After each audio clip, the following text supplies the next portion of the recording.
नमस्कार दोस्तों, स्वागत है आपका हमारे चैनल राठौड़ से ऑनलाइन क्लासेस पे। मैं आपका होस्ट DS राठौड़ आपका बहुत बहुत स्वागत करता हूं।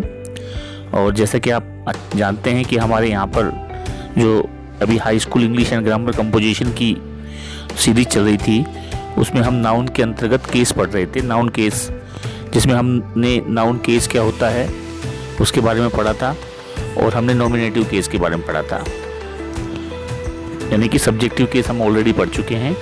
और आज हम आपके सामने लेकर आए हैं ऑब्जेक्टिव केस। तो चलिए शुरू करते हैं। देखिए, जब कोई नाउन सब्जेक्ट के रूप में काम करता है तो उसे तो हम कहेंगे सब्जेक्टिव केस, लेकिन जब कोई नाउन ऑब्जेक्ट के रूप में काम करता है तो उसे ऑब्जेक्टिव केस कहेंगे। तो सबसे पहले तो मैं आपका हमारे चैनल पे बहुत बहुत स्वागत करना चाहूँगा कि अगर आपने हमारे चैनल को सब्सक्राइब नहीं किया तो सब्सक्राइब कर लें और बेल आइकन जरूर प्रेस करें ताकि हमारी वीडियो की नोटिफिकेशन आपको मिलते रहे। तो चलिए शुरू करते हैं। तो the next one in the noun case is objective case और एक्यूजेटिव केस। देखिए, इसका जो दूसरा नाम है, पहला नाम तो है इसका ऑब्जेक्टिव केस, और इसका जो दूसरा नाम है वो है एक्यूजेटिव केस। तो ऑब्जेक्ट का मतलब तो मैंने आपको बता दिया कि ऑब्जेक्ट वो होता है जो सब्जेक्ट की एक्शन से जो प्रभावित होता है वो सब ऑब्जेक्ट होता है। फॉर एग्जाम्पल, जैसे मैं आपको एक बताऊं कि राम किल्ड ए स्नेक, एक एग्जाम्पल हम ले लेते हैं कि राम ने सांप को मारा। तो इसमें जब हम सेंटेंस में हु लगाएंगे तो हमारा सेंटेंस निकल के आता है राम, और राम जो कुछ करता है वो है हमारी वर्ब, और राम के करने का जिस पे इफेक्ट पड़ता है वो होता है हमारा ऑब्जेक्ट। तो जब नाउन ऑब्जेक्टिव एक ऑब्जेक्ट के रूप में काम करता है तो उसे ऑब्जेक्टिव केस या एक्यूजेटिव। देखिए, अक्यूज का मतलब क्या होता है? अक्यूज का मतलब होता है आरोपी, यानी कि एक्यूजेटिव यानी कि ऐसा केस में कि जब हम किसी दूसरे को प्रत्यारोपित करते हैं। तो जैसे कि नाउन और pronouns are said to be objective case if they are direct object of the verb. और देखिए, ऑब्जेक्ट भी दो तरीके के होते हैं, एक तो होता है डायरेक्ट ऑब्जेक्ट और एक होता है इनडायरेक्ट ऑब्जेक्ट। तो जब डायरेक्ट ऑब्जेक्ट के रूप में यूज होता है नाउन, तो उस कंडीशन में उस प्रकार के केस को हम ऑब्जेक्टिव केस कहते हैं। तो देखिए, ऑब्जेक्ट के बारे में हम थोड़ा डिटेल से इसी वीडियो में पढ़ेंगे। So if they are direct object of a verb और if they are objects of preposition, this is called accusative case. तो इसको थोड़ा और समझ लीजिए इसको कि direct object is the person or the thing upon whom or upon which the action of the verb is carried out। यानी कि डायरेक्ट ऑब्जेक्ट वो होता है जिसमें कोई व्यक्ति या वस्तु के रूप में होता है, वो जिसके ऊपर कोई भी एक्शन किया जाता है और जिसका फर्क सीधा पड़ता है, उसे ही हम डायरेक्ट ऑब्जेक्ट कहेंगे। तो इसका कुछ मैं आपको एग्जांपल समेत मैं इसको डिटेल से करूंगा कि जैसे आई मेट योर सिस्टर। तो इसमें देखिए, यहाँ पे आई जो है, आई तो मैंने आपको बताया था कि सब्जेक्ट के रूप में यूज हुआ है, प्रोनाउन को भी सब्जेक्ट के रूप में हम यूज कर सकते हैं। मैट जो है वो हमारी वर्ब हो गई, और जो हमारा योर सिस्टर है वो ऑब्जेक्ट हो गया, यानी कि सब्जेक्ट की एक्शन से जो प्रभावित कौन हुआ वही हमारा ऑब्जेक्ट है।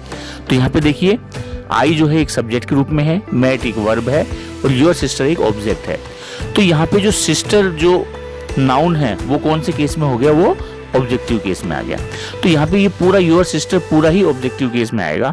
तो your sister is in objective case. The vendor sell mangoes, कि वेंडर क्या करता है? मैंगोज को बेचता है। तो यहाँ पे जो हमारा द वेंडर्स है वो तो हमारा सब्जेक्ट हो गया, सेल हमारी वर्ब हो गई, और मैंगोज जो है वो हमारा ऑब्जेक्ट हो गया। तो यहाँ पे जो मैंगोज जो आया है वो ऑब्जेक्टिव केस में आया है। आगे देखिए, इसको थोड़ा और डिटेल से पढ़ लेते हैं। Mangoes is in objective case, the book is on the table. तो अब यहाँ पे देखिए कि जो हमारा द बुक है ये तो हमारा सब्जेक्ट हो गया, इज ऑन द टेबल ये हमारा प्रेडिकेट हो गया। तो सब्जेक्ट के अलावा जैसे इज इसमें वर्ब है, और जो द टेबल है वो हमारा ऑब्जेक्ट है। तो यहाँ पे जो टेबल जो है वो हमारा नाउन एक नाउन है, लेकिन ये कौन से केस में है? ये ऑब्जेक्टिव केस में। यानी कि जब भी कोई नाउन एक ऑब्जेक्ट के रूप में आता है तो इस प्रकार के केस को हम ऑब्जेक्टिव केस कहते हैं। It is the object of the preposition on. और यहाँ पे देखिए, मैंने आपको पहले भी बताया था कि ऑब्जेक्ट जो है ऑब्जेक्टिव केस में नाउन दोनों तरीके से हो सकता है, वो किसी वर्ब का भी ऑब्जेक्ट हो सकता है और वो किसी प्रीपोजिशन का भी ऑब्जेक्ट हो सकता है। तो यहाँ पे ये जो है ये वर्ब का ऑब्जेक्ट ना होकर ऑन द टेबल जो हमारी प्रीपोजिशन है, इस प्रीपोजिशन का ये ऑब्जेक्ट है। आगे देखिए, this is one of my policies. अब इसमें देखिए पॉलिसीज जो वर्ड जो है ये ऑब्जेक्टिव केस में है। क्यों? It is the object of preposition of. यहाँ पे जो हमारा प्रीपोजिशन है इसका ऑब्जेक्ट पॉलिसीज होने के कारण ये जो पॉलिसीज जो है वो हमारा ऑब्जेक्टिव केस में है। आगे देखिए, a noun which comes after a preposition is also said to be in the accusative case. और देखिए जरूरी नहीं है कि जो हमारा जो नाउन हो वो वर्ब का ऑब्जेक्ट हो तभी वो ऑब्जेक्टिव केस में होगा। यहाँ पे जो हमारा ये जो नाउन है वो अगर हमारे एक प्रीपोजिशन का भी हम ऑब्जेक्ट होता है तो उस केस को भी हम एक्यूजेटिव केस ही कहते हैं, एक्यूजेटिव या ऑब्जेक्टिव केस ही कहेंगे। आगे देखिए, the book is in the desk. The noun desk is in accusative case governed by the preposition in. यहाँ पे जो हमारा जो नाउन डेस्क है जो है ये एक्यूजेटिव केस है, द बुक है हमारा सब्जेक्टिव केस है और इज इन द डेस्क है ये हमारे प्रीपोजिशन इन का ऑब्जेक्ट डेस्क होने के कारण ये जो डेस्क जो हमारा वर्ड है वो एक्यूजेटिव केस में है। आगे चलिए, अब और कुछ आपको मैं और सेंटेंस बता रहा हूं मैं। हरी ब्रोक्स द विंडो। हरी ने खिड़की या ग्लास या विंडो जो है वो तोड़ दिया। तो हरी ब्रोक द विंडो, इसका मतलब हरी जो है हमारा सब्जेक्ट है, ब्रोक हमारी वर्ब है और द विंडो जो है वो एक ऑब्जेक्ट है। इसमें द विंडो वाज ब्रोकन यहाँ पे। लेकिन अब देखिए कोई भी एक नाउन है, जरूरी नहीं है वो एक ही केस में आवे। हम उसको सब्जेक्ट से ऑब्जेक्ट और ऑब्जेक्ट से चेंज हम कर सकते हैं। इसके लिए हम एक्टिव पैसिव का हम डिटेल से अध्ययन करेंगे। तो देखिए यहाँ पे हरी ब्रोक द विंडो, हरी ने विंडो को तोड़ा। तो यहाँ पे तो जो द विंडो जो है हमारा किसके रूप में आया है? ऑब्जेक्ट के रूप में आया है। लेकिन देखिए नेक्स्ट सेंटेंस है द विंडो वाज ब्रोकन, कि खिड़की टूटी हुई है। यही द विंडो जो है वो यहाँ पे चेंज होकर एक सब्जेक्ट के रूप में आ गया है। तो सब्जेक्ट से ऑब्जेक्ट और ऑब्जेक्ट से सब्जेक्ट में चेंज करने का जो डिटेल है वो हम एक्टिव पैसिव पढ़ेंगे जब, उसमें मैं आपको बताऊंगा। लेकिन यहाँ पर मैं सिर्फ इतना कहना चाहता हूँ कि कोई भी नाउन है वो सब्जेक्ट के रूप में भी आ सकता है और एक ऑब्जेक्ट के रूप में भी आ सकता है। चलिए आगे देखते हैं। It will be seen that noun in English have the same form for the nominative and the accusative। अब देखिए कोई भी जो नाउन है, अब जैसे कि हमने पिछले सेंटेंस में देखा कि यहाँ पे हमारा नाउन था द विंडो, तो ऑब्जेक्टिव केस में भी ये द विंडो था और जब ये सब्जेक्ट में चेंज हुआ तो भी ये द विंडो था। इसका मतलब कि जब नाउन को हम ऑब्जेक्ट से सब्जेक्ट में, सब्जेक्ट से ऑब्जेक्ट में चेंज करते हैं तो उसके स्वरूप में कोई परिवर्तन नहीं होता। लेकिन जब यही चेंज हम प्रोनाउन में करते हैं तो उसमें चेंज हो जाता है। तो यहाँ पे जैसे सपोज अगर यहाँ पे ही होता, हिम होता, तो यहाँ पे जब आता तो ही में चेंज हो जाता।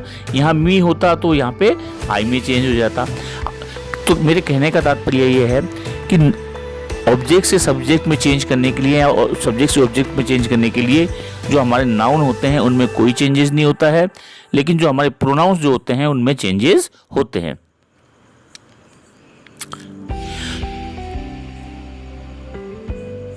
आगे देखिए, the nominative generally comes before the verb, कि जो नॉमिनेटिव जो होते हैं या जो सब्जेक्ट के रूप में जो नाउन होता है तो सामान्यतः, देखिए हमेशा नहीं होता लेकिन जनरली क्या होता है कि ये हमेशा वर्ब से पहले आते हैं।